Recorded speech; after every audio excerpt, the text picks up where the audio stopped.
دوست دارم این وطن را، دوست دارم سنگ او را، کوه او را.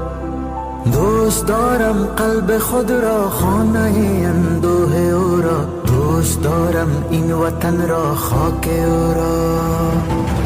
ابرهای مست و هیبت ناک او را، رودهای یاغی و بی باک او را. بر فراز کوهساران آسمان پاک او را.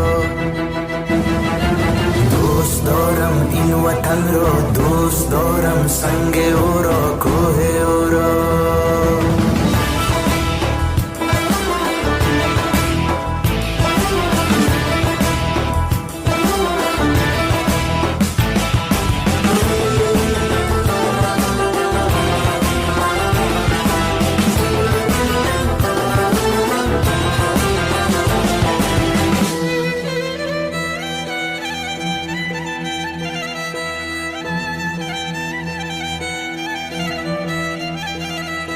دوست دارم این وطن را، لانه ویران او را، خانه دهقان او را.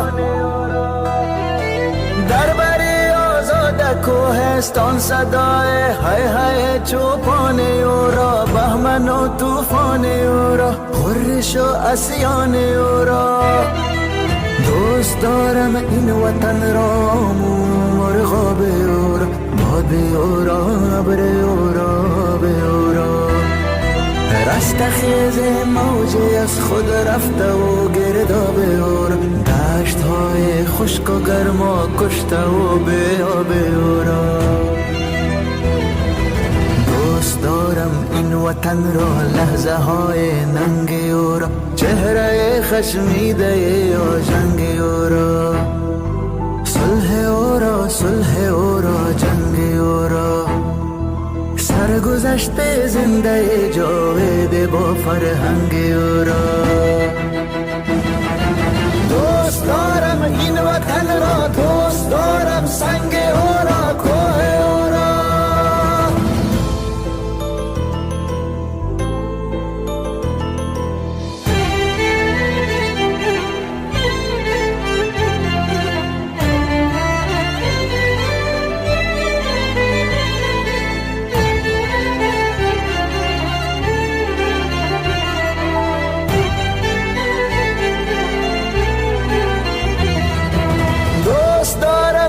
وطن را بازگردون تازه او را. در نبرد قهر طوفان آیت اعجاز او را. بر فراز دور دست آسمان پرواز او را.